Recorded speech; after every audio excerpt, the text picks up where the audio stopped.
आंधी आवे या तूफान आवे, हर हाल में दिया जरावे के बाद बोला रहल बा दीवाना ता दीवानी के आवे के बाद।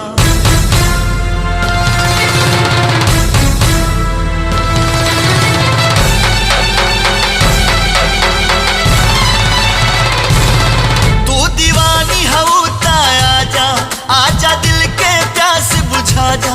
तू दीवानी हूँ ता आजा, आजा दिल के प्यास बुझा जा।